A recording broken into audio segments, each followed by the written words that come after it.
welcome to our sanctuary of calmness where we talk about our issues, the thing that bother us, and we come out of it better people, calmer people. Welcome to the AJC therapy session led by Berto. This commercial is Yes. undisclosed and unadvertised.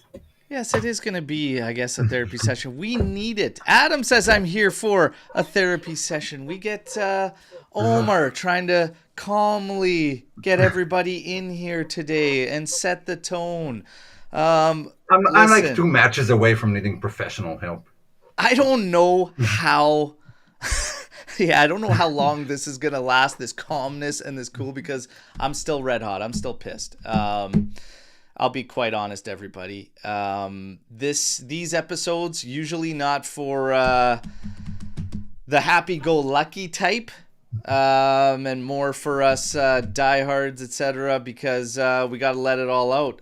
There's a lot of feelings. There's a lot of guns being pointed, and maybe, just maybe, we got some people caught in the crosshairs where they shouldn't be. We're gonna talk about it all, but it's insane to me that we are talking about a defeat in the Coppa Italia to a depleted Empoli side that's 5 points out of the relegation zone that is also playing Primavera yesterday against us. That part is insane to me. Nonetheless, here we are, everybody, okay? We're happy to have you here with us. We're going to tackle it all. We're going to look at all your thoughts. Hey, we're sadly, over these past few years, no strangers to these types of moments and shows and whatnot, but rock bottom, some are throwing this out as rock bottom. Well, let's tackle it all. All I can say is this season has been a yo-yo. It's been a yo-yo, and maybe, just maybe, we can't get this yo-yo back up, and it's reached the end of the string, and it's time to wind it up again. One Hey, yo. let's see. Let's see. Everybody drop a like while you drop in here. We've got a ton to discuss, obviously, around this match. The news is all around the situation with Juventus in the locker room, in the dressing room. Thiago Motta, Cristiano Giuntoli. We're going to take a look at all of it right now, okay? We're going to machine gun through this game, Omer and myself, and then we're going to get to everything in the aftermath, okay? Well, starting lineup. Again, we were just working off projections. Media kind of stayed away from what he was really going to do, so we were just picking up projected lineups here and there and through some rating sites, etc. But Di Gregorio, Weah, Gatti, Kelly, Cambiaso, Cope Miners starting next to Taram, Colomuani, McKennie, Nico Gonzalez, and Vlahovic. My immediate thought was kind of like we talked about yesterday, probably a good opportunity, you were right, to rest certain guys, but I said if he's not going for it, that means Motta's not fucking around. He's putting in trust in a strong lineup to get the job done. Omer, your thoughts when you saw that as the official lineup? Again, what I said on the pod, I would have used this opportunity to rest some of the guys and give some of the guys who haven't played yet, or maybe even a bit more hungry to prove themselves. I let them have a run, but it is what it is. I mean, whichever lineup you pick should beat Empoli B team, so not overly concerned. But boy, was I in for a surprise. Oh my goodness. Were we ever? Were we ever? Adam Khan just tossing out the days. All right, he's fired up. Listen, to Pierre's comment here, I saw a lot of people saying this as well before we dive into the game. Dropping out of Coppa Italia is not rock bottom. We all don't care about it 80% of the time, and now it's Champions League. I tell you No. what, I give it a little more leash in Champions League due to the nature of the competition and the fact that it's more difficult teams. This is Empoli's, like, literally second stringers and Primavera that we look like a mess against and couldn't overcome. That is way more alarming than bowing out of Champions League in a two-legged playoff, even if it is PSV. It doesn't matter what the competition is. It's not about fucking Coppa Italia. We can not win Coppa Italia for a few years. It's fine. But if you come up against a team that, like we said in the pre-show, that haven't won in I don't know how long, haven't scored one in six, and you're playing them at home, you just beat them 4-1 less than a month ago, and you come out like that, that's alarming. It has nothing to do with Coppa Italia. Yeah. B It's team, just for me, whatever. it's like It's not a competition. I yeah, I don't know. I don't I know. I agree. just It's not a big deal to be kicked out of the Coppa Italia. It's the manner yeah. which we were kicked out that I disapprove. That I just can't get over the fact that it's literally Primavera from Empoli and so many of their regulars that are out too. And this team is fifth out of, and again, it sadly feels like Groundhog Day because it's been, like I said, the season of yo-yo. But yeah, it's alarming. What happened yesterday is alarming, and it should be alarming because you're looking at everything. You're looking at a team going into March. You're looking at a coach that isn't locked in for a 3-year term, even if that's what his contract is. You're looking for signs of where we are going. Are we going in the right direction? And every time this season, we think like, okay, we could turn the screw here. This is what we can build off. Guess what? You get slapped in the face. I said it yesterday on my review, and I honestly feel that way. We are in an abusive relationship with this old lady, okay? This old lady does not want to see me live a long, healthy life, okay? Because she is putting us through the ringer, boys. Putting us through the ringer. I almost had a jammer watching this team struggle against this Empoli side that could have potted 3 goals easily against us, by the way the game went. Maybe even 4.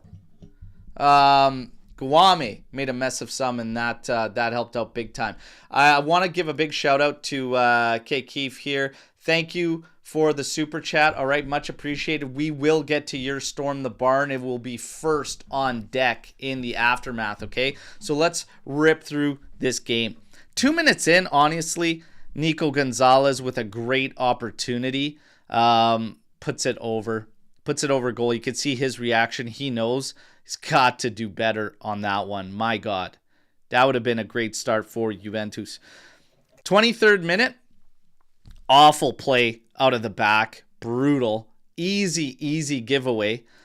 And pretty relaxed in coverage after. And Malay, that mutt of all people, buries. Nice curling shot over to the far side and out of Perin's reach, and it's 1-0 Empoli. We're slapped in the face at home by these guys. Come on. Wake up. Sadly, we don't wake up. We don't really get a whole bunch first half. We finished with 2 opportunities in the first half, everybody. 70% of the ball, 2 opportunities. The big chance created in that game, that was Nico Gonzalez in the 2nd minute. That was our big chance. That was our only big chance in the first half. And we only got another opportunity outside of that really counted. That's pathetic. And on top of it, they finished the half with what should have been the second goal. And it was just from Vasquez, the goalkeeper, right up the middle of the pitch, all the way down, leading Kwame on a breakaway. And he hit the post and it went out, and my God, the jeers and the boos rained in. And you know what? Rightfully so. Omer, first half? Yeah, abysmal. Just nothing to add. A group of 11 strangers step onto the field for the first time, hold on to the ball, and can't do anything out of it. Those are the type of moments when you go to this time Cambiaso and slap him with the insulting side of your hand like that. Because Yeah. you can't keep fucking doing that over and over again. Those hesitation passes, those attempts out of defense to make a smart pass and pass it to someone that's not expected, but he keeps putting players in difficult position that they can get out of. And it happened. It's not the first time it happens. It usually costs us goals. This was a weak goal. even Yeah. after they took the ball and advanced, like no rush to cover, no nothing. Exactly the spot where Lucatelli would have probably been if he'd been on the pitch to block that shot. So yeah, there's not a lot to dive into in the first half. It was horrible. We could have gone down 2-0, just pathetic. But like Juve do this season, I said, okay, that I hope that was our bad half. Yeah. Because usually we get two types of halves. One of them is bad. Sometimes it's the first one, sometimes the second. So I was like, yeah, okay, let's kick it into gear in the second half. We've seen it happen before, like against Inter. Let's see what they can offer. And that's And pretty what much did where they we're at offer? is we got to turn it around. We got to get into this. So 51st minute, Vlahovic has a free kick that he takes. This is stopped by Vasquez. Didn't quite get it over to the corner as much as he should have. 65th minute. This is absolutely filthy. Absolutely filthy from Kefren Turam. Insane. I mean, the heel tap to get around his man to set himself up for the goal and then to bury short side there under the arm of Vasquez. Take a fucking bow. That goal is disgusting. That goal has sweet fuck all to do with Thiago Motta, systems, 2-7-2, 4-2-3-1. Fuck all to do with any of it. That is just Kefren Turam being Kefren Turam. That was gross. Omer. Well, I mean, you can see it on the pitch immediately. Just look when he scored. If you have like a full overview of the pitch, there's about five players just, you know, clutching their head Oh, in disbelief. Because it is what it is. It's an what's the XG on that opportunity before he gets past his man?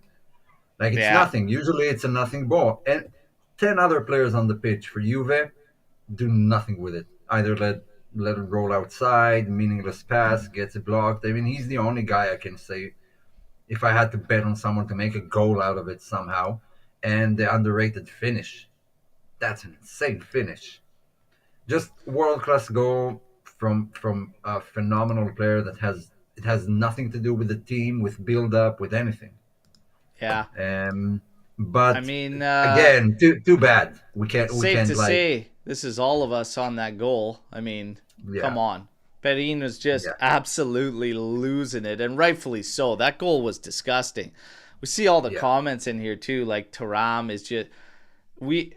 I don't know. I've been saying it for a while now. I just think he's hands down, easily the best midfielder on this team, and it isn't. It's not close Like right now. it At ticks this point, this it guy's ticks a got to few play all the boxes. time. He ticks a few boxes, like the best signing, Yeah, you might say, so far, best midfielder in the squad, most improved player, whatever. Just take any. He ticks every box. yeah. He's been ridiculous for us and a bright spot, and he continues to be a bright spot. Fantastic goal, saved our blushes. Still, we got work to do because you got to overcome them. After that, honestly though, some half chances, some chances here and there, but not enough to really get the job done. Unfortunately, Kawami ended up having another great chance in the 84th minute. Shot goes wide.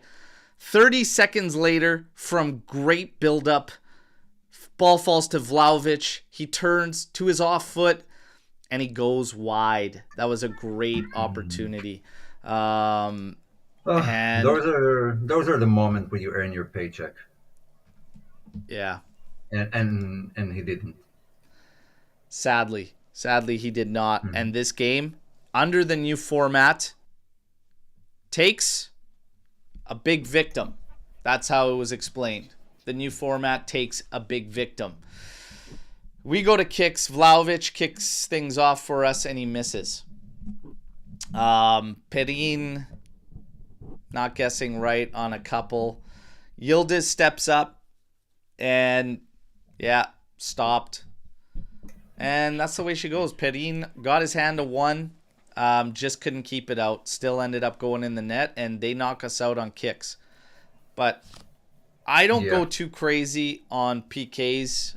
It sucks. It hurts to lose on kicks and whatnot, but it's a crapshoot. It is what it is. I don't get They too have. fired up. I'm not fired up. I'm not angry because of the penalties. Just I would have picked a different set of players. Dushan was clearly mentally not there. I mean, you could see it on his face. He was fucking stressed. He wasn't ready for what's coming if he misses that shot, and he did. Yildiz, I don't know how many times I've seen him take a penalty. I don't think I've ever seen him take a penalty. 19-year-old, 20-year-old kid. I mean, you need the guys with balls. I would have picked a different set of players to take it, and it looks like Empoli have worked on it. Their Yildiz had penalties only were taken sublime. one PK prior, and that was with Next Gen, and he missed it. Hmm. So we ended up Yeah, finding that out too. As far as my big gripe with PKs is you got to hit target. So that's what pissed me off yeah. about Vlahovic is at least make the keeper make a save or something, but you got to hit target. So that's what pissed me off. But ultimately, we should have never been in a PK situation with a second string Empoli side that also had Primavera involved, and that's the bottom line. So who takes the shots, how they do, did they miss, whatever. We should have never been in that situation. And that's what absolutely drives me crazy about the whole scenario is that you get to this point and then we nitpick PKs when I've seen the best players in the world miss PKs. I've seen Pirlo miss PKs, Roberto Baggio. Don't take me back to 94, everybody, but I've seen the best miss them. So it is what it is. You should have never been in that situation at home to that side. No, that match should have ended at halftime. Like the It second should have half should have been been us. straightforward. Yeah, pretty Now, straightforward. And it's not like Empoli were anything flashy or special or gave the game of their life. They came prepared. That's about it. Even penalty wise, they were prepared. You have never worked on penalties. He guessed all the penalties right. All their shots went in goal. I mean, teams are working on it. They were expecting the game to go to penalties, and they prepared. We didn't. It caught us yeah, off guard, and we weren't ready. and that's just arrogance too. That's Hmm. and it's false Absolutely. arrogance because this isn't a surprise based on how we've been this year. It's been hit and miss. It's been up and down. It's been one half to the next with surprises, just surprises in both directions. Surprise how bad or surprise how good. There still remains little foundation, if any at all, underneath this team to build on. And that's why every single time we're waiting for this turnaround, for consistency, for some type of buildup, it falls flat on its face because there is no substance to it whatsoever. Motta has not achieved that at all. We're going to look at players really quickly and just get into like ratings, etc. This is what they come out with. This is your starters, etc. And we're just going to rifle through this and give our thoughts afterwards on the players. But Pedin 7.2, Weah 6.8, Gatti a 7, Kelly a 6.8, Cambiasso a 6.6, Thuram an 8.1, Kolomuani an 8.2, McKennie a 6.6, Cope Miners a 7.0, Gonzalez a 6.5, Vlahovic a 6.4. So immediately to me, I'm going to just put this out there. Cambiasso playing the way he is right now is a friggin' liability. I'm just going to lay that right out there. It's brutal. The combination on the left side with him and Gonzalez was absolutely atrocious. The two of them were disastrous. Cope Miners at a 7. The second he kicks a ball off his own face, I immediately say get him off the pitch because that's a goddamn joke. This is ridiculous now at this point. Yeah, you can mishit a ball, you can do whatever. This guy looks like he's never played the game. I don't know if I've ever seen such a drastic thing from what looked like a solid, good, strong player to what we're seeing now. It's crazy. A 7? Absolutely not. McKennie is gassed. And beyond that, I don't know what you expect to see when you go 1-0 down and he's playing in that advanced playmaking role. It does not suit him. something should have been adjusted at that point. With Cope Miners being as bad as he was, take him off, slot McKennie back, further back, and get in a playmaker like Yildiz that's sitting there on the bench. Just change it up. Do something. In Bangula for Nico Gonzalez, I wouldn't have waited long. I'm done watching guys trip and fall all over the place in normal, standard situations, especially against second stringers and Primavera. Vlahovic, a 6, which is maintained at best. If not, it was bad. Kolomuani was not near an 8.2. The only one touching an 8 is Kefren Turam, and that's clear. I will also say this. I did enjoy Alberto Costa coming on. He looks like he's got some spunk to him, and it looks like he can provide some interesting characteristics. I'd like to see a few more minutes here and there. And it's a damn shame we didn't see Vasily Adzic in this game, because if you're going to watch these guys fall flat on their face, I'd rather see the young guys give it a go. And that's all I got to say. Omer? Yeah, so now in hindsight, I don't need the Colomwani Dushan partnership. I think it's redundant. We have two strikers, so one is backup and one. I mean, you had nothing to pull off the bench to cover for Dushan, who needed to be substituted. If you want to start him, rest Colomwani. I don't need both of them together. And if you do that, play Nico in the position that's familiar to him. Right winger, where he played most of his games for Fiorentina, where he excelled at Fiorentina. McKennie and Wea are gas. Those guys need a rest. What is it, like 5th game now in a row, every 3 days that they play 90 minutes or 120 minutes? Those guys needs a rest. I give the back line, some credits, because again, this is not the starting.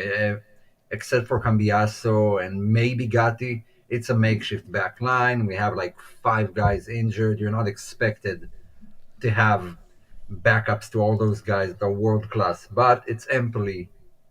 It's Empoli's B team. You don't need to concede. You shouldn't concede a goal the way we did. But it looks like Motta is looking at the players and, okay, who can save me here? Who can create a goal out of nothing? I mean, it doesn't seem like tactics or anything.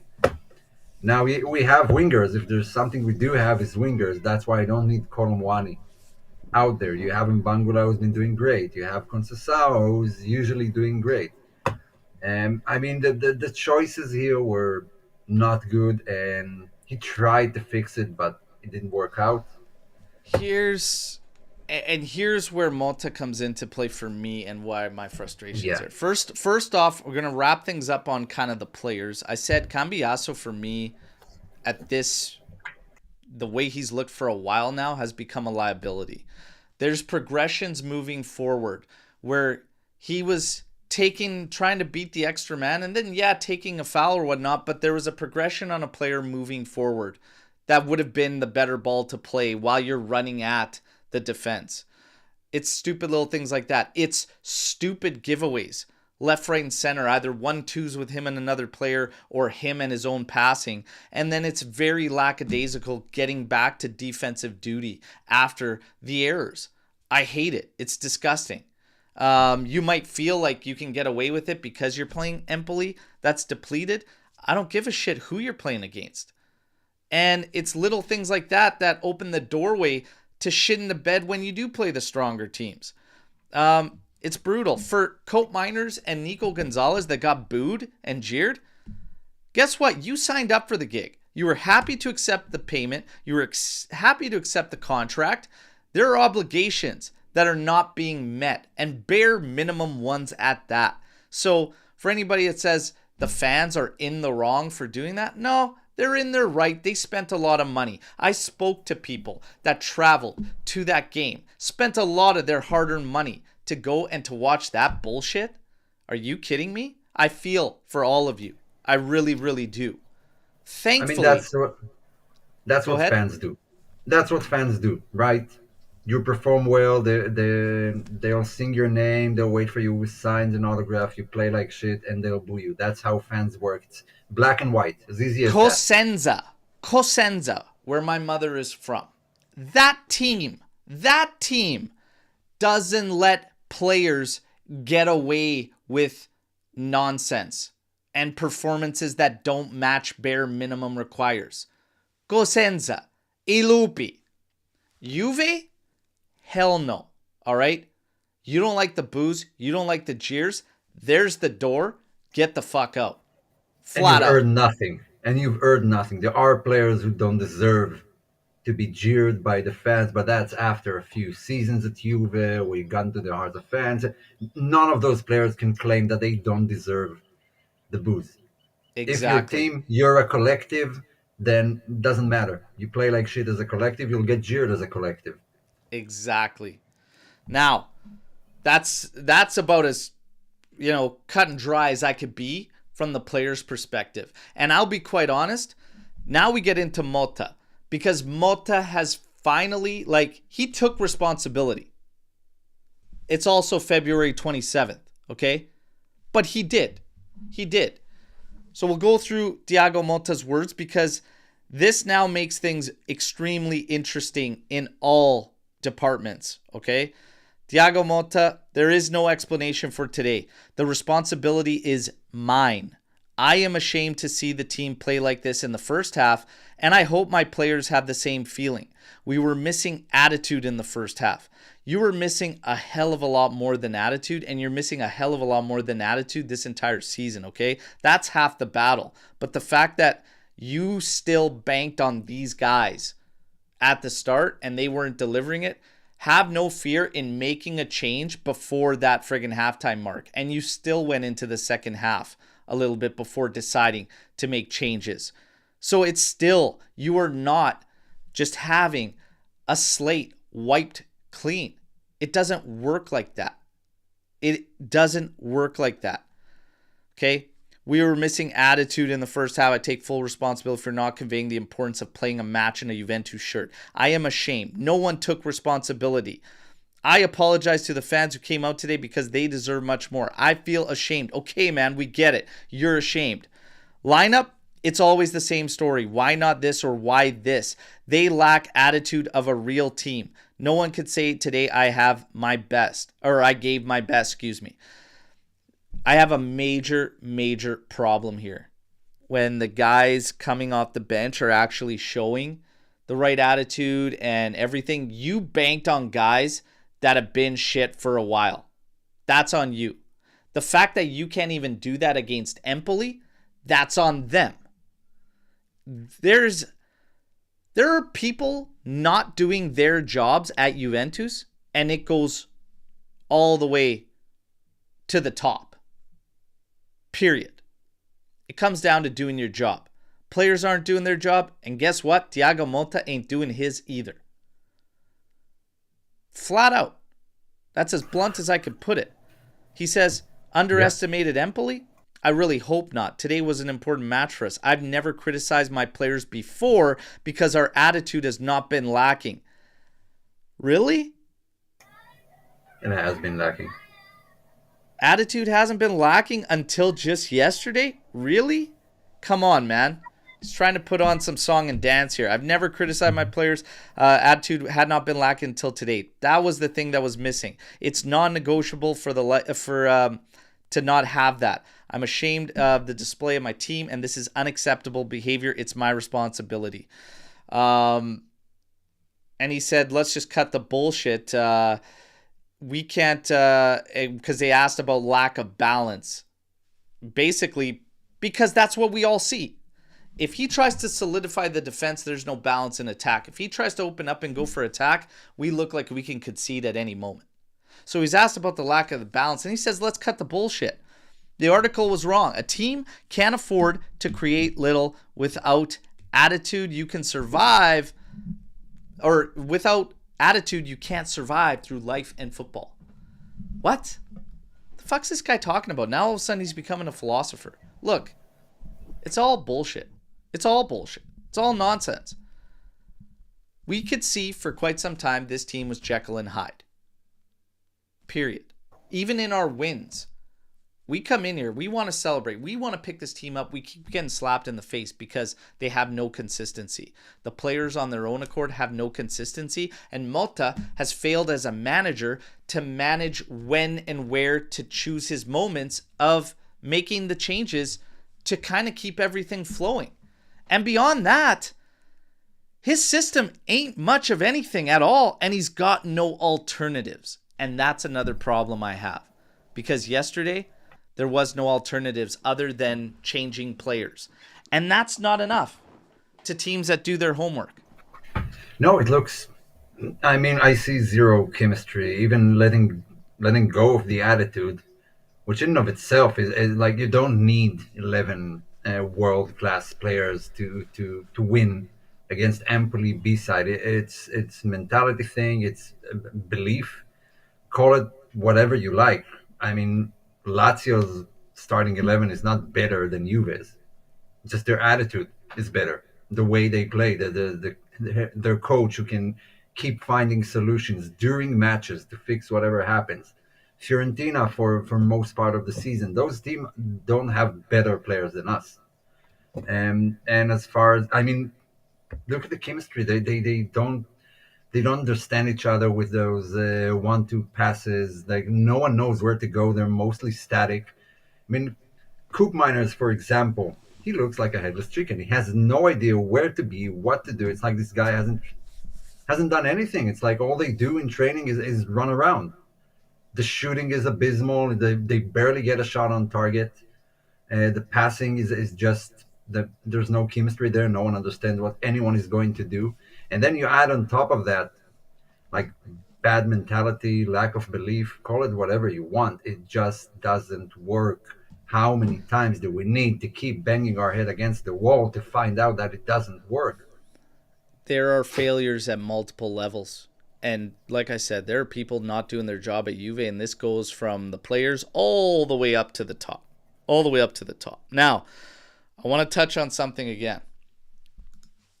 Dells disagrees, saying that jeering the players is only going to exasperate the situation and not make it any better. I can't help but remember growing up as a kid, my dad, and I always tell you guys about the demands my father had with me growing up and everything, and just I remember playing and being young and playing, and my dad, the way he was on the sidelines, and being an Italian man, of course, naturally very loud volume in when he's given instructions or given order to speaking. And some of the players, I remember some of the kids just being like, oh, your dad's acting like this is the World Cup, like your dad's doing this, etc., whatever. And I remember a group of us, and we were looking at these guys like, oh, I remember saying like, oh, you think my dad like yells too much or whatever? And they're like, yeah. And I'll be like, I just remember saying, then don't fuck up. About as straight up as I could be. Then don't fuck up. And he won't do that. And the other guys that were on my side said the same thing. They're just like, yeah, it's fine. We're making mistakes. Like, focus on the mistakes we're making, clean it up. And he won't do that. I can't help but kind of look at this situation like, and take a wild guess which group out of that team were the leaders, that were the ones leading the stats, leading the fight, leading the charge. Take a wild guess which group that was. I can't help but feel the same way for these guys. I don't want people that don't understand what it's like at this club. If you're sensitive to that and you don't want that, guess what? Nobody's going to boo you, Coop, if you stop kicking the ball off your own fucking face. And to Omer's point, look like a headless chicken. I'm not here. Juve's not built on participation awards. If you can't take that, do your job and it won't happen. Yeah, it's frustrating. Mostly that it keeps repeating itself, like every other game, and you can't bank on anything. I mean, we talked about Scudetto, and that we have a favorable schedule. If you can't beat Empoli's B team at home, you're not in the Scudetto race, no matter how you slice it. No, That's just how it is. and everybody that was trying to do this, bless your hearts for the positivity. Like I said, we're in an abusive relationship. This old lady has slapped me many times this season when I started to, get picked up and whatnot. They just have not offered anything to show us that they have the consistency or can give us the confidence to believe. It's a one game at a time. It's a one half at a time. All right. And now all of a sudden, Berto's dad, Papa Gio's in the mix for the next managerial role. Listen, as far as Thiago Motta goes, now we are in a delicate situation. And we are going to get to Giuntoli and management. Don't worry, everybody. We're going to get to everything. Get those likes up, by the way. Thiago Motta now in firing at the players and putting it so much down to their attitude, etc. And he even mentioned, I have not called on my players till this point, etc. This can only go a couple ways. The players can respond, or we continue to skid. And it's only really one of two ways. In the background, Juventus eliminated in Coppa Italia at home to a relegation battling Empoli. Eliminated in Champions League by PSV after being up 2-1 on aggregates. Eliminated in the Supercoppa by Milan in the semis. We are only left with reaching top 4 in Serie A. So that's like 3, 4 already not achieved. 3 out of 4. That's three out of 4 targets not achieved. If we drop something to Verona, I say you pull the chute. Yeah, I mean, everything Juve does or plans on doing in the future eventually revolves around finishing in the top 4, qualifying for the Champions League. If that doesn't happen, it throws all of Juve's financial plans, sporting plans, the players, whatever, it throws the whole thing into a loop. The contracts you can offer, the players you can sign. So now it was the ultimate goal. Now it's the only goal. Yeah. And if that starts being, and I've said here before, I said that I give him more time and he needs the season. But considering everything that happens, the money we spent, and the way the teams look, I expected the team to look different in March at this point of the season. And it doesn't feel like it. It feels like we're in first match in August. The guys have never played together. New coach. It feels exactly like that. So if we start missing out on the 4th Champions League spot, maybe that's what needs to be done. Because if we do miss on that sends us straight to hell. That sends us back, I don't know how many years. It's if we look at this, and it's the same thing that we've been talking about for quite some time, that I have anyways, in saying that he is being gauged truly on very minimal. People were acting like, no, we need to stay with Motta because it's going to take time. It's going to do all this. I'm looking at a bare bones minimum type shit to gauge him on. And that's just make this team look cohesive. Play good football. Just make this team look like a team. We're not a team. Yesterday proved it. Our only goal against that garbage side came from individual brilliance. And his changes were just to put other players in and hope that they individually make a difference. There is nothing from a team perspective. Nothing. There's nothing to hang on to. He's got a very short period of time to turn that around. If we are looking at now dropping anything to Verona with 11 games, is it 11 games after that remaining? After Verona, I think we're 12 games remaining now. 11 after Verona. If you drop that one, I'm going to get pretty damn nervous and pretty concerned about what's going to come. And I don't know if you let him, and I understand the argument, let him finish it out, get in there, but it is massive to get that revenue.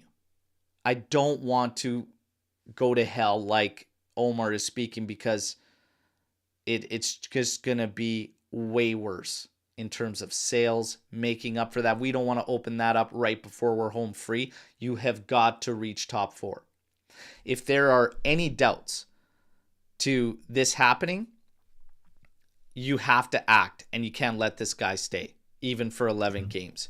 The locker room, I've been telling you guys for a while that this dates back to how veterans were treated and all of that there was turmoil and whatnot.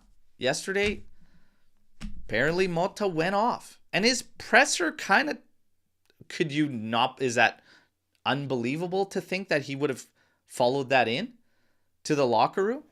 Because apparently he did. Some of the claims are that there was a big dust up.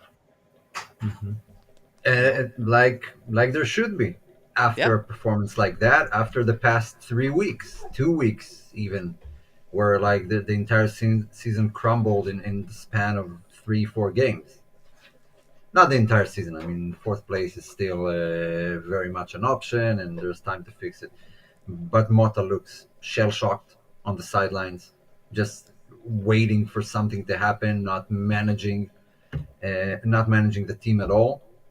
I mean, I see nothing there right now, and we're looking back at some of the. I think that's one of the Motta's main issue. He doesn't know how to handle the locker room and the expectations. If you finish anywhere above 8th place with Bologna, that's an achievement. That's a good season, and every loss that follows that is, well, we made it to this place and we're Bologna. And it seems like he didn't, flip the switch for Juve, where it's unacceptable. And every match you don't win, you'll get booed and you get criticized, and the newspapers won't stop talking about it for a second. It doesn't seem like he's ready for that, even though he was a high caliber player who played for big clubs and was under a stressful situation, which is weird. The second thing is managing big players, which, everything we say about Allegri and Conti, and even dating back to Lippi and Trapattoni, those guys knew how to manage big players. I mean, even look to that 06 World Cup.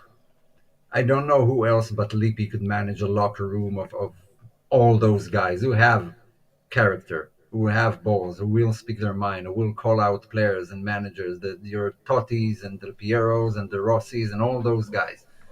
Motta doesn't seem able to do that right now. Manage the locker room. That was Ancelotti's season at Juve. That was the issue too. He grown up since then, and now he does it better than anyone. But there's too many things lacking in managing this team. Sacking Motta won't solve anything. Punto, this comes in from Shervin here, and this is the thing. It comes down to doing your job. If we're talking about all the levels not doing their job, from the players who cannot be broken free of this, to Motta, to even above him, which we will get to management, as there is breaking news that today Giuntoli will address the media. All right, so everybody that's been waiting for this, and we are going to discuss this, he is going to address things. All right. Sacking Motta won't solve anything. It's about doing your job. And it starts there, because heavy responsibility comes with that chair. He signed up for the gig. The players, they need to all be put on alert that, guess what? You're assessed as well. And maybe changes come there. And you know what? And I do agree to some degree with that statement. It's not that it won't solve anything, but nothing is a guarantee. It's a 50-50. Like, changing a coach doesn't necessarily solve anything, and keeping Motta doesn't necessarily solve anything. It could very well be Conceição at Milan, which, except for the Supercoppa, hasn't solved anything. But it all ties into standards and setting standards and drawing the line at what's acceptable and what is not. And that's the point. Maybe it doesn't change. And then the chase continues. But you don't just give in and say, well, changing a coach won't matter, so let's keep him for the 3-year term. That doesn't fly either. So it's about setting standards. It's about accountability. And that's When really you what it comes change down to. code, Do your job. Otherwise, there are consequences. When when we you look change a at code higher up, mid-season, when you change a code mid-season, it can go either way. It's not a guarantee, no matter who the coach is. sure. But the way we're going right now is shit. So Yeah. if it's shit, then it's equal. I don't Yeah. like it is what it is. Like if we hit a point where you, like I said, if you drop Verona, the next matchup, that all of a sudden makes me think, okay, we might have to do this like now. And for every coach that has failed coming in midseason, there are examples of coaches thriving. No, in that's what I'm midseason. saying. It could go Yeah, either it way. could go either way. But what's happening? Again, Verona will be key because another common thing we've said all season, let's hope for that big reaction next game. Let's hope, everybody. Let's hope. I'm hoping. In getting to Giuntoli, Now that Zidane meeting seems a bit more interesting, right? in getting to, what do you mean on the Zidane thing? They met with there was a report they laid the ground in case they needed Zidane like a week ago. Suddenly, it does spark the imagination a bit. In terms of getting to Giuntoli. So he is going to address things now. Everybody was present yesterday. So apparently after Motta's press conference, management, everybody was in there. And apparently there was heated exchanges there. And then Giuntoli, everybody's looking for Giuntoli to talk, to speak, whatever. The silence is deafening. I've been looking for signs of life over and above Giuntoli. Because if Giuntoli is such a problem and a big problem, whatever, who is gauging him and where do they stand on things? And that's where my issue lies. He is a sporting director. He is not a president. He's not a VP. He's not CEO. He is a sporting director. And you know what? He's done his job. Maybe he feels the same way as Motta. That Motta just shit on his players yesterday. Maybe Giuntoli feels the same. Does he want to reiterate the same thing? Does it matter? What do you want him? Do you want him to say, Motta is dog shit, I'm getting rid of him tomorrow? Maybe that's what he's going to say today. I don't know. We're all waiting now for Giuntoli to speak, but for me, it goes over and above.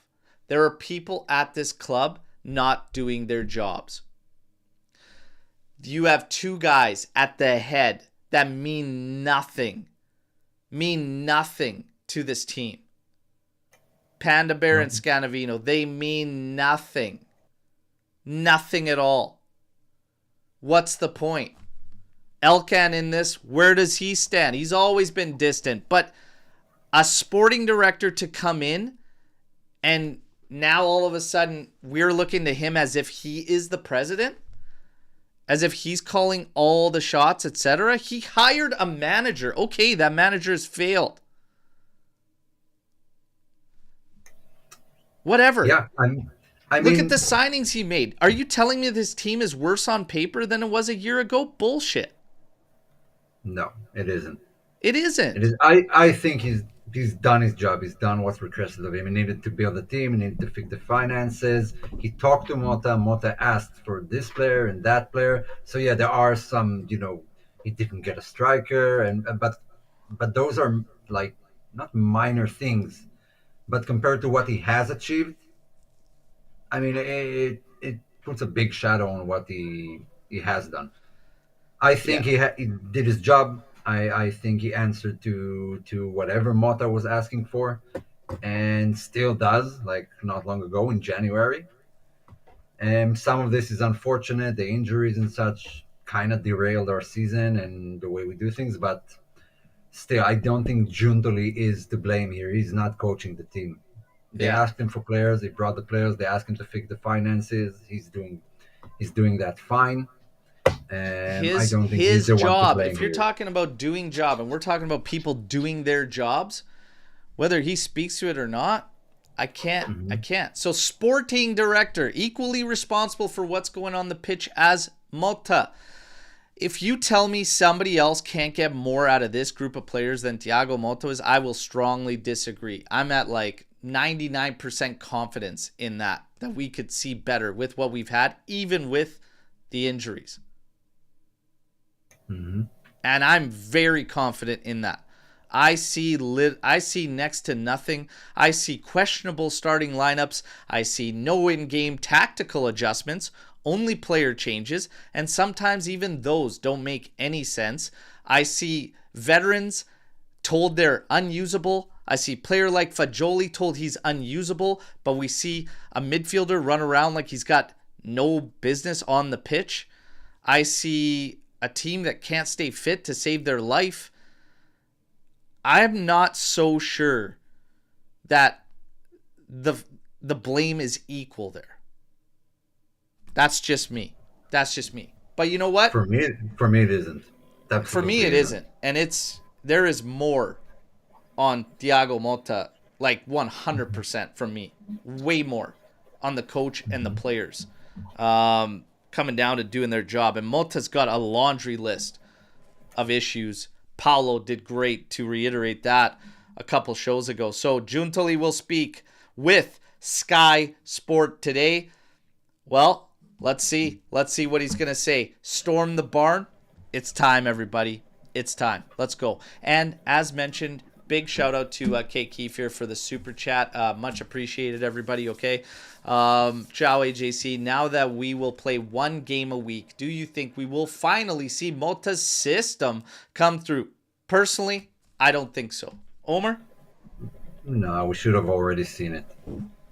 Like if he needs a week between matches, which is clearly not an advantage now. Both Allegri and Conte can't make it work. Yeah, Conte has done so far, but in recent months they're starting to derail. So I don't think it's that much of an advantage. And Yeah. but I I mean, I doubt we'll see it if we haven't seen it so far.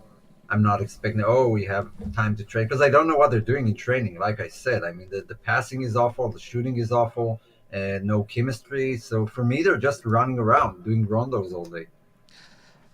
I want to I want to twist this up because I completely agree with you that it's not going to come through at this moment in time if it hasn't already. One game, two games, whatever.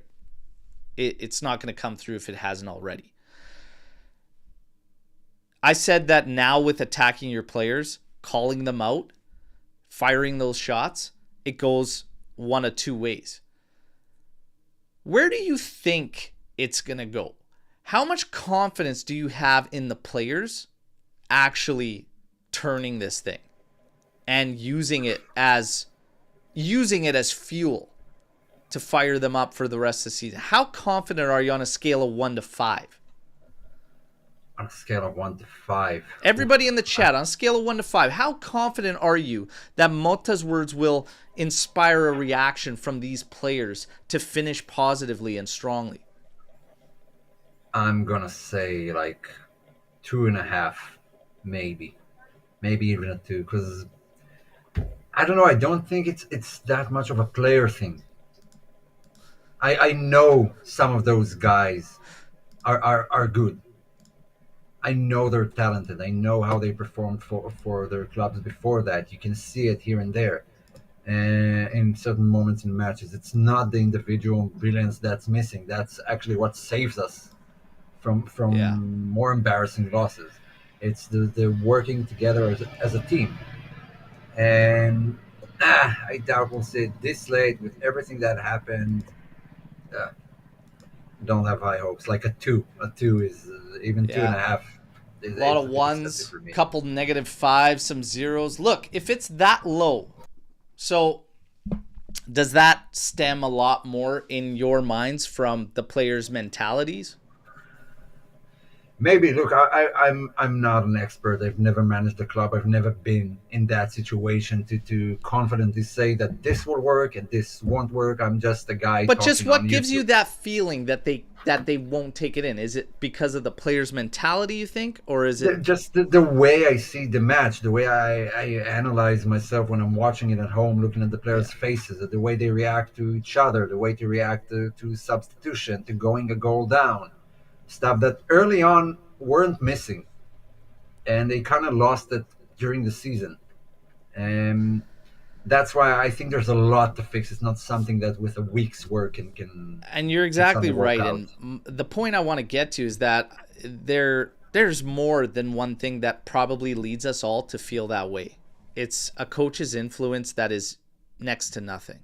It's your older players, the guys with more experience, aren't leading the charge. You're looking to the young guys to lead that charge. And that's a problem.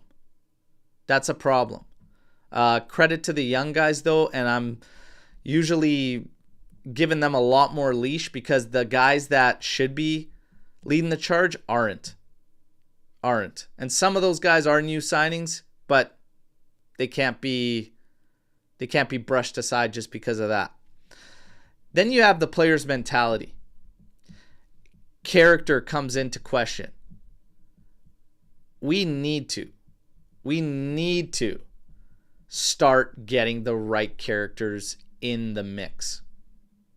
And we talked about this balance, etc. This build is lacking experience. It's lacking leadership. It's lacking guys that could be generals on the pitch. That needs to be cleaned up on the roster moving forward. As far as mentality, Tacchinardi came out a while ago, sometime last week, stating that Del Piero is the guy missing from Juventus.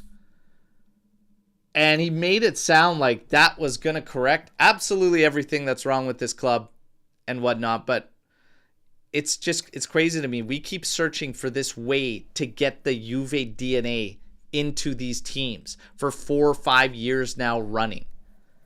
You How do want to we get get it? that Juve DNA? How do we get that Juve DNA? I tell you how. You pray that everything Napoli are doing goes off the rails. Conte leaves at the end of the season and comes back. You want your Juve DNA. That's what you got to do. That's my immediate answer. I'm sure there are more answers and more ways, but that's the it's called the easy solution. And the thing is that it also goes above. Because even when Conte was there, you had the Juve DNA up ahead, up above. Mm-hmm. And it was Nedved was us a big against part the of it. world. It was amici di nessuno. And you know what? Del Piero, I've said for a while, you need to get guys in at the top that actually get it, that actually can make you understand. And we're seeing that even being a lifelong fan and joining as a player isn't translating to it on the pitch. No disrespect to those players, but even that ain't enough. We got the guns pointed, but I think the guys at the very top have it too easy. There's next to nothing for culture being developed. We need to build the right team up from the top. And The from question their is, vision, from their DNA is where it bleeds down. If Del Piero's a part of it, I would absolutely love it. I don't know what role he would take or whatever, but I would love to see him. And there is a list of others I would love to see in those specific roles up at the top. And if Chiellini, the plan is to one day get there, then let's fast track that thing, because even him, and if those rumors are true that he is not allowed in the dressing room, whoever came up with that rumor can get the fuck out today. okay, If that is true. If that is true.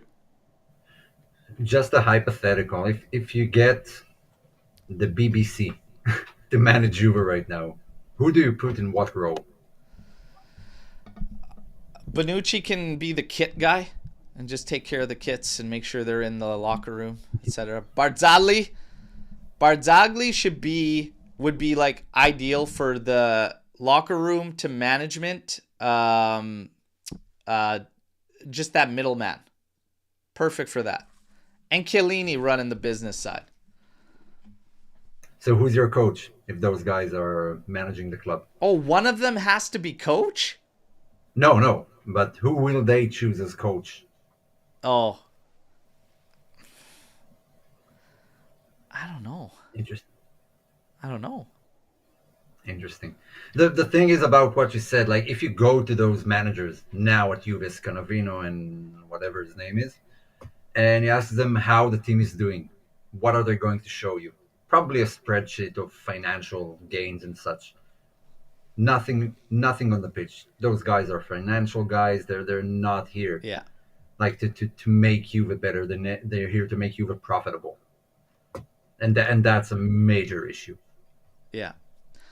Massimo says Chiellini to me is ideal because he understands the sporting and business side. Guys, very educated. I mean, we don't need to have these guys acting in roles they're not comfortable in. We don't need Del Piero as a president. I don't know how he could do it, if he could or whatnot, but I'm just saying, like, getting some of these guys involved is not going to be a detriment. And right now, it'd be hard to find something that would be a detriment. Let's be honest. Alex Juve. Conspiracy theory. Did Dusan miss the penalty on purpose? No. Nah. He missed it because he was a nervous wreck. Yeah, the guy is like one bad date away from from just being from joining us here on the panel for a third Was this session. worse than the 2010 Fulham 4-1 loss? Ooh. No. No, it wasn't. That was because we won like 3-1. What was it in the first leg? Then we got trashed this by- is that's pretty damn bad too, man. Like, that's so rough to go like. Again, it's where it is. It's not about the fucking Copa. I don't care about the Copa that much. It's not about getting eliminated from that tournament. It could happen. It's about what this game represents, like the way the team performed. I don't care what constellation it's in, Champions League, Super Copa, Coppa Italia, whatever. That performance is unacceptable against who we play, and that's the thing.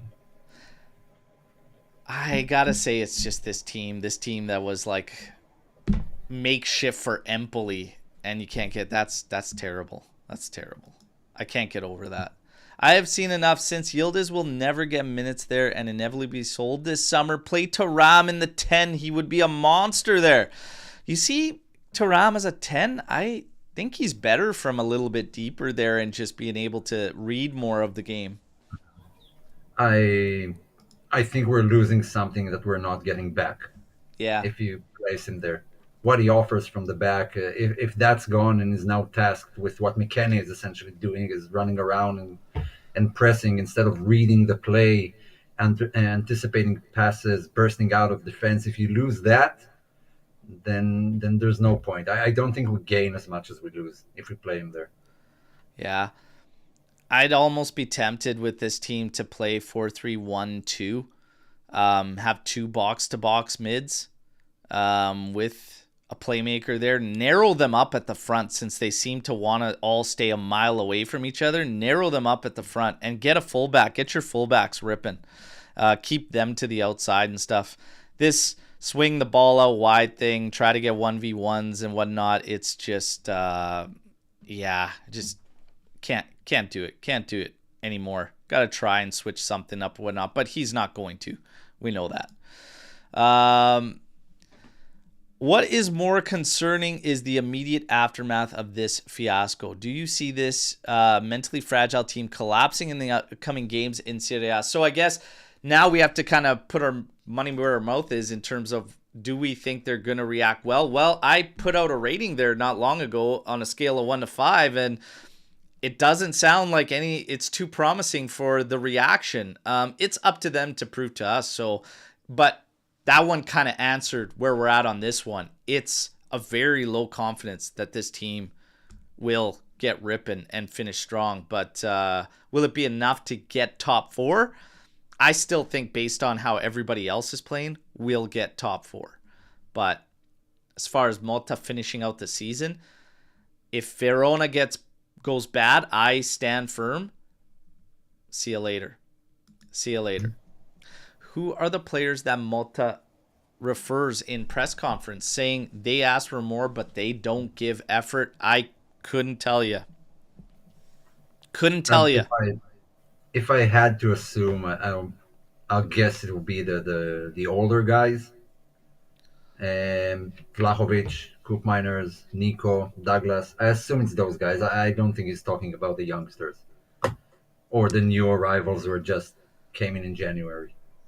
Yeah, I think it's maybe those guys. I don't know. I don't know. It's a tough one because it's a little contradictory to what he was saying about the effort, because he always praised Duchamp for his effort and work rate and whatnot. So it's a tough one to kind of pinpoint. I did try to think about it and but it who should he go could off. be referring to. It should go off, though.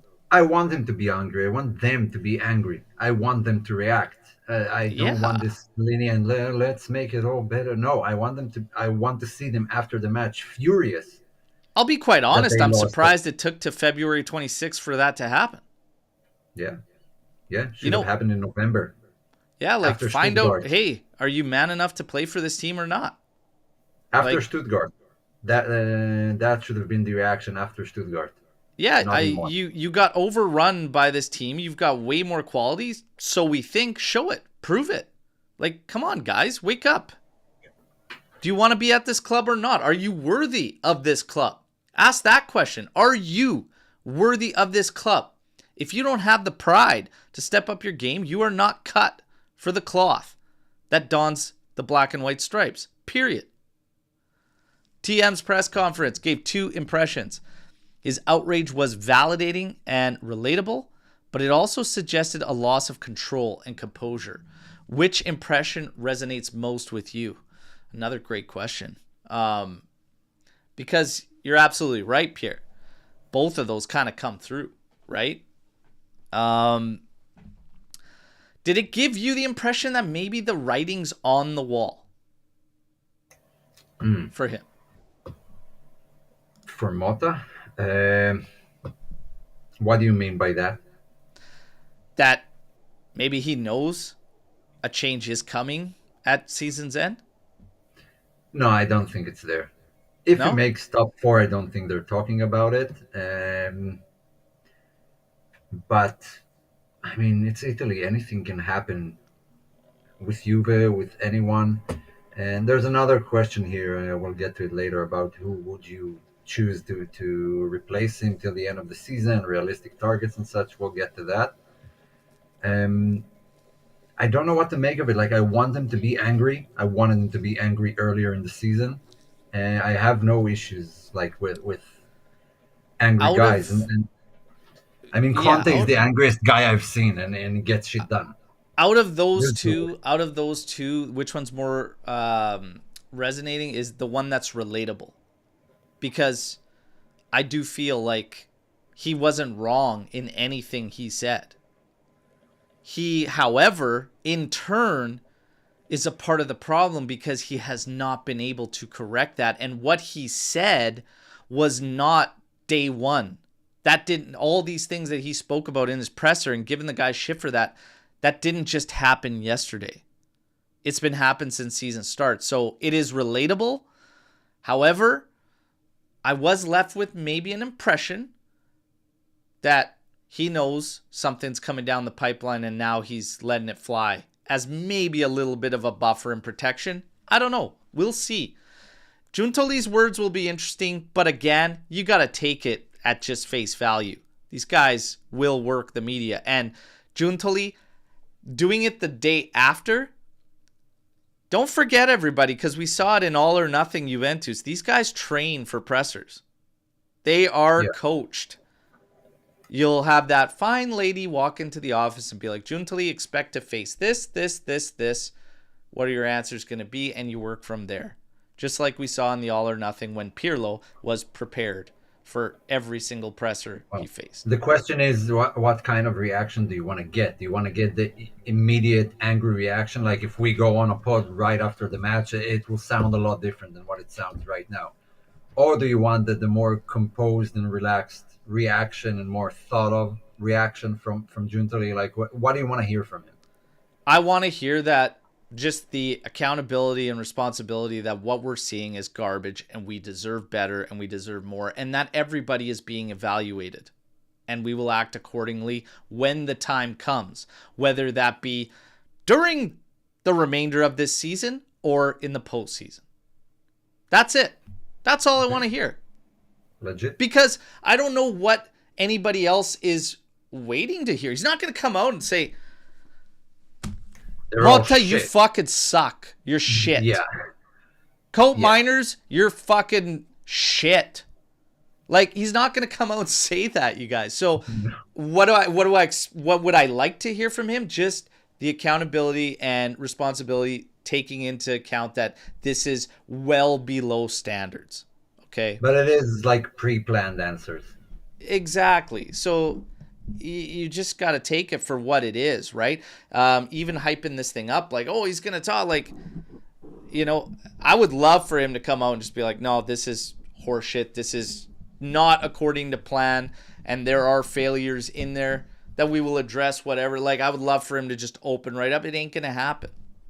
So just accept what's going on below standards. Talk about standards. Talk about where you want them to be, etc. And what you're actively doing to correct them. Like, because we're well below standards, and we have been for a while. So can we just sack Motta? He keeps changing players' positions and makes dumb plays. We want a simple coach that plays simple football. Are we stuck chasing people? And yes, Skippy, I did want both of them. I'm human. I can make mistakes. I can admit when I'm wrong. Am I wrong, or did they fail?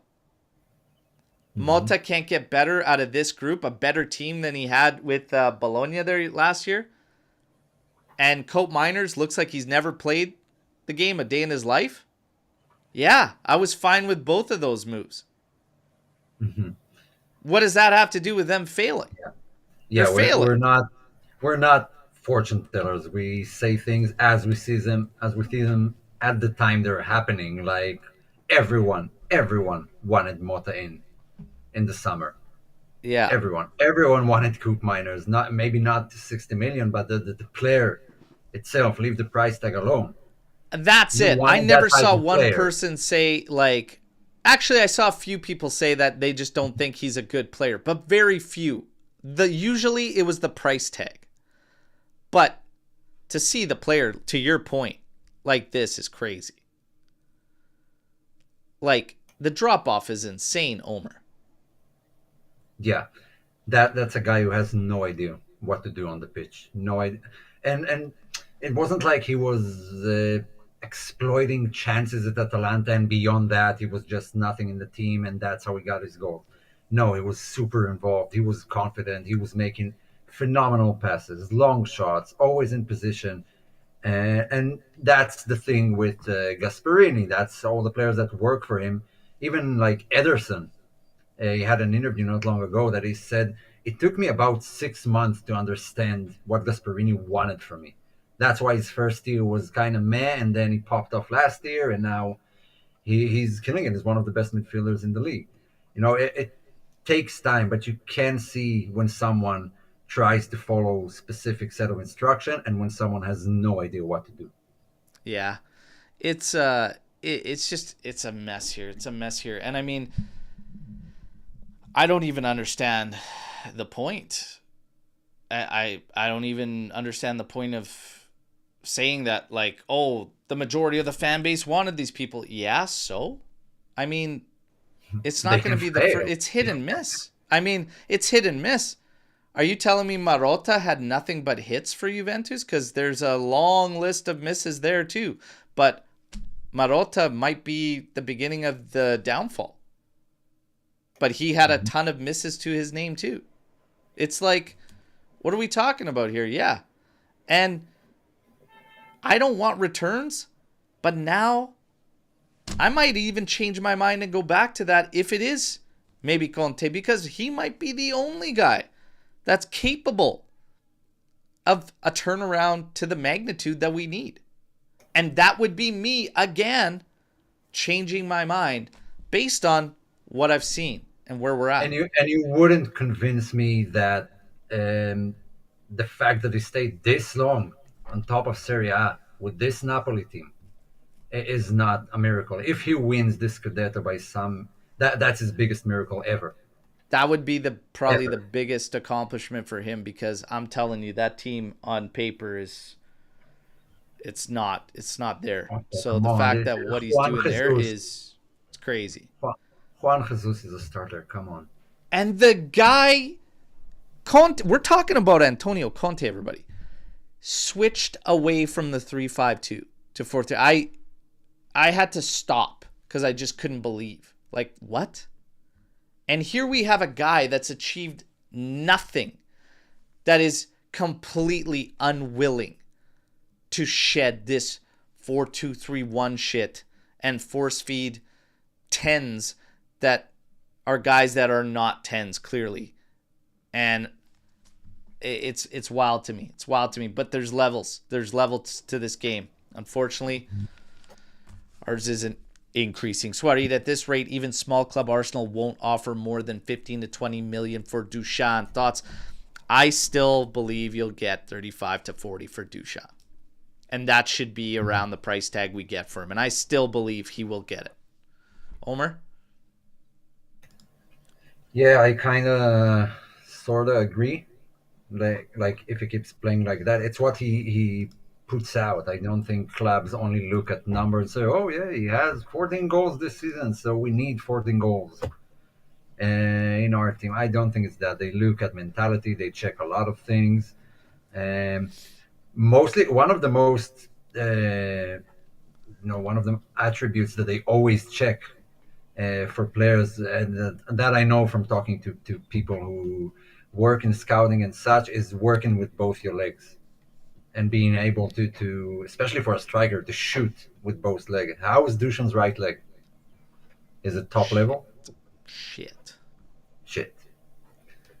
Like, I don't think they're looking at him either way. Like if we're expecting a Premier League club to come in and pay like the 30-40 million you said, then we need to look at like Nottingham Forest and those guys. There are strikers out there who were far more convincing than Dushan right now for clubs like Arsenal and Liverpool and Man City and whoever to look at them and splash there.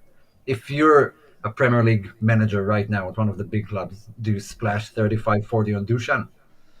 No way. Yeah.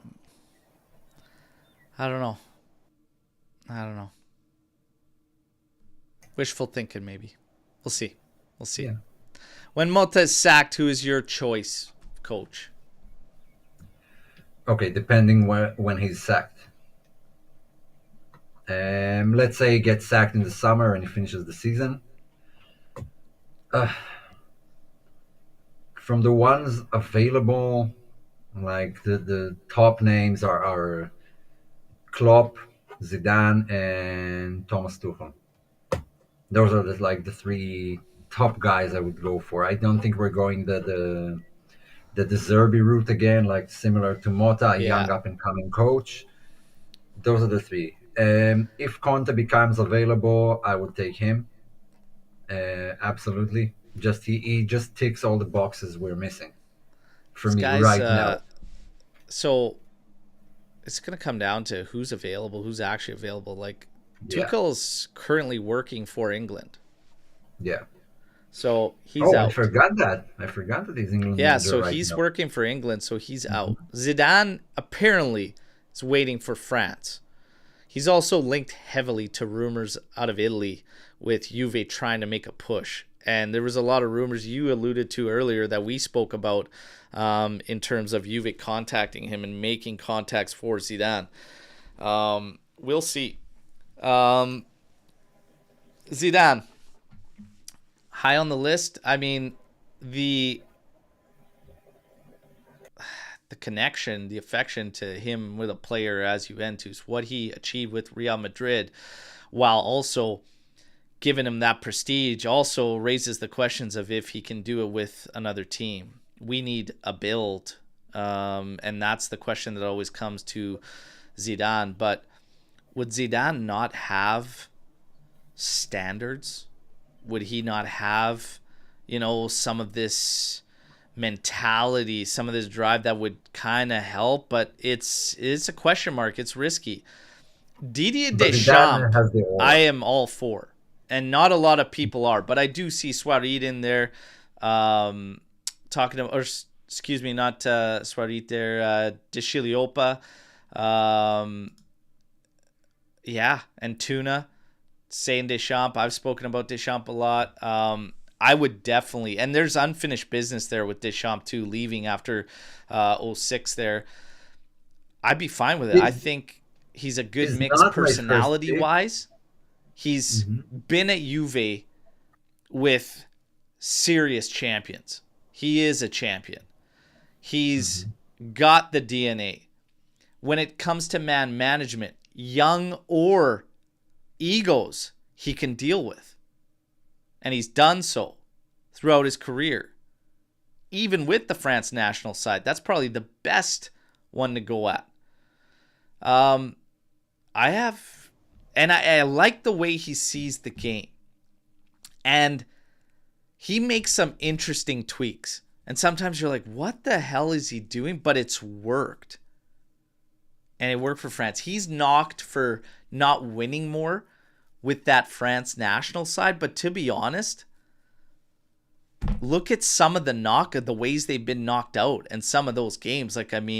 He could easily have one hell of a haul for that France side, and a little bit of fortune plays into it too.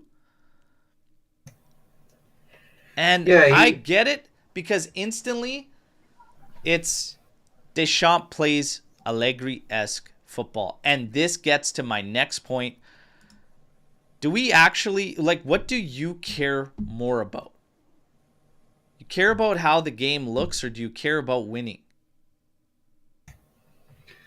I care for both, to be honest. Are we going to chase a coach because of how he plays football, or how his teams play football? No, not exactly. I would take a coach that can figure things out during matches, that knows how to see issues during a match and move that player here, that player there. A coach that can get 120% out of the player. Because newsflash, everybody, a lot of Conte's games this year are abysmal to watch. Mm-hmm. And funny that Napoli, a team historically known for wanting that beautiful football, they don't give a shit as they sit right up there at the top this year with a dog shit team. They don't give a shit that the play has been pretty much rough to watch for 2/3 of this season. Now, there's another aspect of salary. I mean, Klopp and Zidane are not going to ask for 4 million a season, and that's it. Another aspect is us, the fans. Like, Jurgen Klopp took some time to build this Liverpool. It took about, 3 years, 4 years until he won the Champions League or got to the first Champions League final. I don't exactly remember. Do we have that in us? Yeah. Do we have the patience for a 2, 3, 4 year project till we see Juve get there? Because we don't, but it doesn't matter, really, because that's where we're at. But this goes into everything has to work. So my thing with Motta was you can't just automatically say he gets next year, he gets his contract term, because for us, it's completely different if you're going to use Klopp at Liverpool as an example, where it took him 3 years to get the wheels really rolling, because those 3 years they could have finished anywhere and they still make triple the money we're making in certain rankings in Serie A. So when you have that much more revenue, guess what? You don't have a serious threat of players leaving. It was actually the opposite. They could finish wherever, and they could still get so much in revenue that they could still bring in top quality players and they could still pay high salaries to keep those players there no matter where they fall. For us, the fears are different. If we fall out of Champions League, there will be some players that maybe want to play Champions League football if one of those teams comes knocking. And then the salaries, we don't bump our salaries on a year where you lose out on a bunch of revenue, because it just makes no sense. If you lose out on all that revenue, guess what happens? It's the opposite. You start to cut costs. So I'm okay giving a guy time, but you still have to hit the bare minimum, and there has to be Liverpool. there has to be Liverpool have progress. improved. There has Yeah, to be Liverpool growth. have progress. They were better from year to year. And that's what has to happen. So for us, Without it's like buying high-profile players, by the way, they weren't out spending money on world-class players. They brought Sadio Mane and Andy Robertson from, who was it even, some lower-tier team. Van Dijk came from Southampton. It wasn't like it was splashing on Real Madrid Klopp players. did well at the guys they got, but they still spent a lot of money as a collective. That's why it's not like for like. You can't compare the starting a project in the Premier League and starting a project as Juve in Italy. It's just not the same. It's completely different. That's why, like, those examples to me aren't apples to apples. And again, I'm fine giving a guy time, but you have to earn it. Lippi said it the best when he reiterated it and just said, time isn't usually a luxury you're afforded at the big clubs in Italy. That's the reality. No, you just don't. I mean, some Inter fans were calling for Inzaghi's head for 2 seasons because they didn't win anything, and he's doing better than any Italian coach right now. Yeah. So and there's more store in the barns. patience. A lot of them around the coaching and who we pick. Look, I want to see some options, but I'm pretty adamant that I want to see somebody with an actual CV come in. I'm done. No more guinea pigs. No more guinea pigs. That's the thing. If you get like a Conte right now, you get a far more experienced Conte than what we had when we first got him. Yeah. If you get a Zidane, there are no things to say against him. He only did it with Real and those star players and whatever, but he also has like pluses to his CV. Like the type of names, the respect he gets from other players, the players who would come and play for him, the way he works around the team. I mean, anyone brings something different, and whoever you choose has to be meticulously chosen. We're gonna get a few. We're gonna try and bang out a few of these at the same time. If Motta is sacked, where does Juve go from there? Because when we sacked Allegri, we had a path we wanted to go down with Motta, but I don't see where we go from here. So there's the fear of, is it a complete reset even from the vision? But the vision hasn't come to life, and if the vision had Motta as a part of it, you kind of pivot. But the players we have are good enough. Forza Juve says, I think it's time to spend the big bucks on a world-class manager to bring Juve back to glory. No more nostalgic returns or unexperienced coaches. Bring me Zizou, Deschamps, or Carlo Ancelotti. And Deschamps would be a return. But I'm with you. We've said the same thing. Where do you go from here in terms of the vision that you originally had fell apart? Guess what?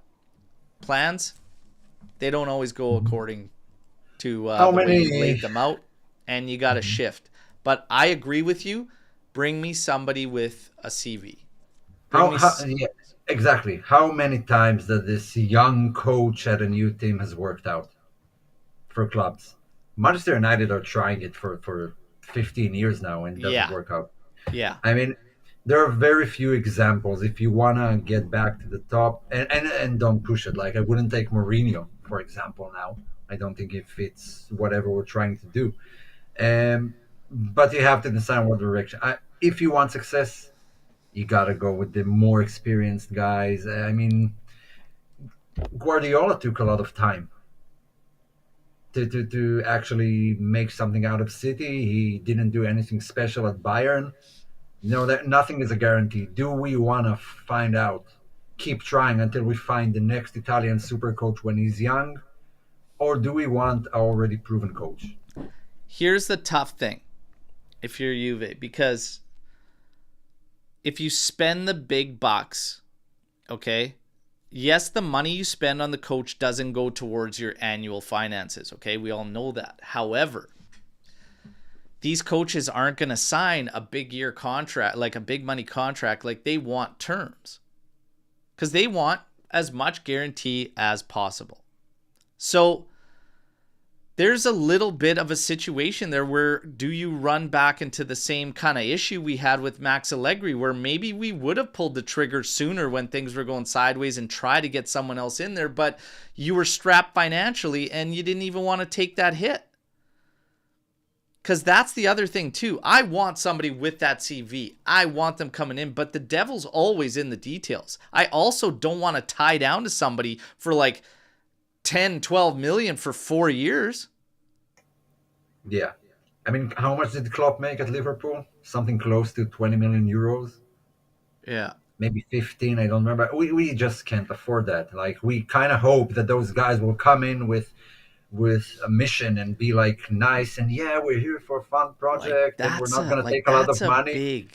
That's a big investment too. So if it goes sideways or it doesn't catch steam or there's no progress or whatever, and you're thinking, fuck, I just buried all this money into this guy that also has a CV and there are no guarantees, then you're like, oh my God, now what?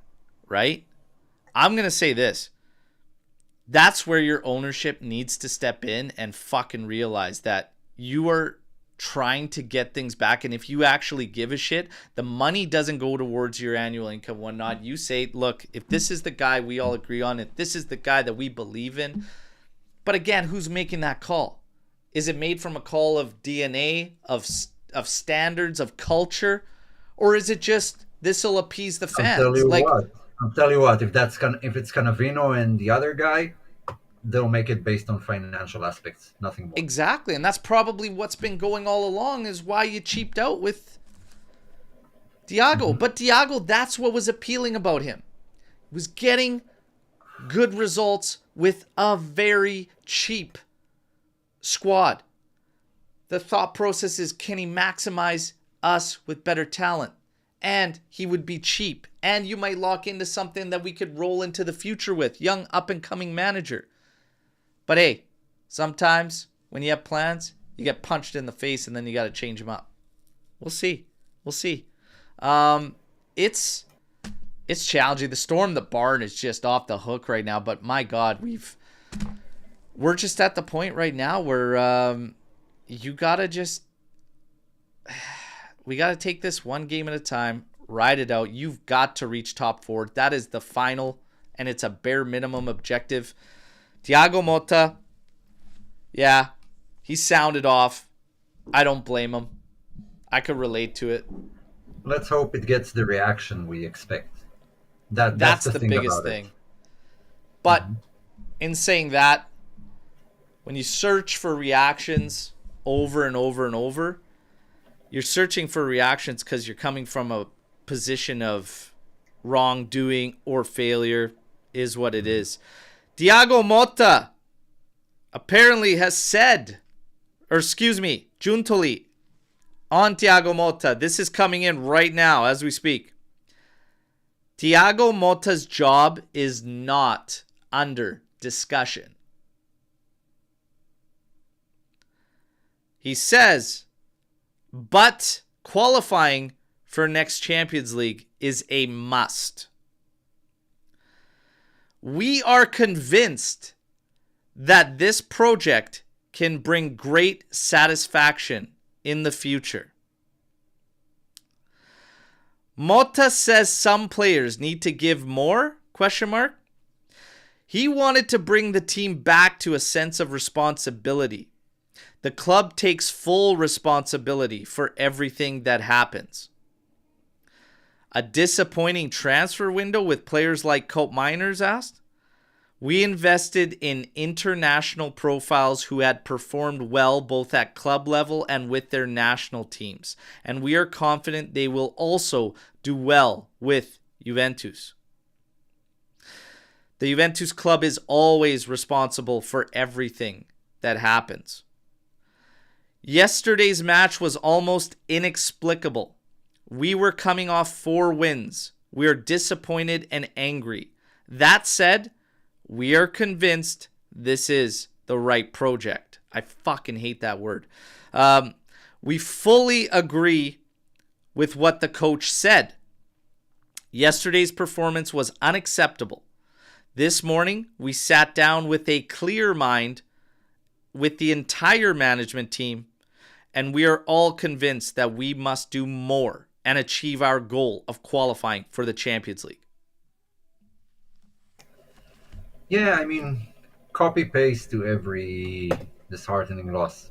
Exactly what I expected, at least. Those are the words. I didn't expect him to come out and say, yeah, if Motta doesn't win, he's out before April. It doesn't work like that. It's just a normal, we just lost and we need to get things straight, so I'm going to say these words exactly. Maybe, just maybe, that's the kiss of death. Him saying that Giuntoli or Motta's job is safe. Took a page out of Nedved's book. Yeah. Like old Pavel Nedved told us that guys were safe, and via off they went. Nonetheless, I mean, what sporting director would say, "Yeah, we're gonna fire him"? No one. Hey, man. Sometimes, the passion just fuels us so hard that the pitchforks come out and we want heads to roll. You know what? Great Judas Priest song, by the way, everybody. Yeah. Heads are gonna roll. Fuck yeah. Fuck yeah.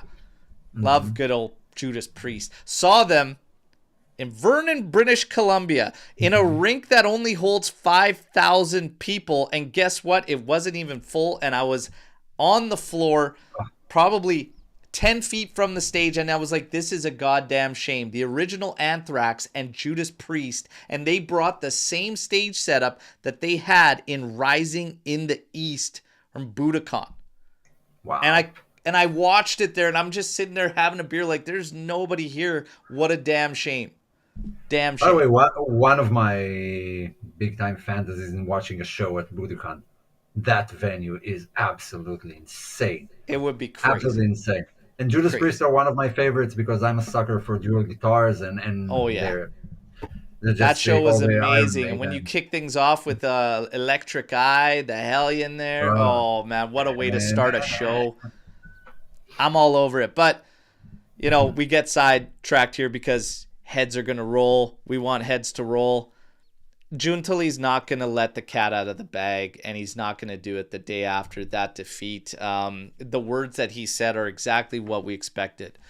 All we could do, everybody, is take it in stride, keep moving forward, and hope for them to sort their shit out, because there is shit to sort. Oh, yeah.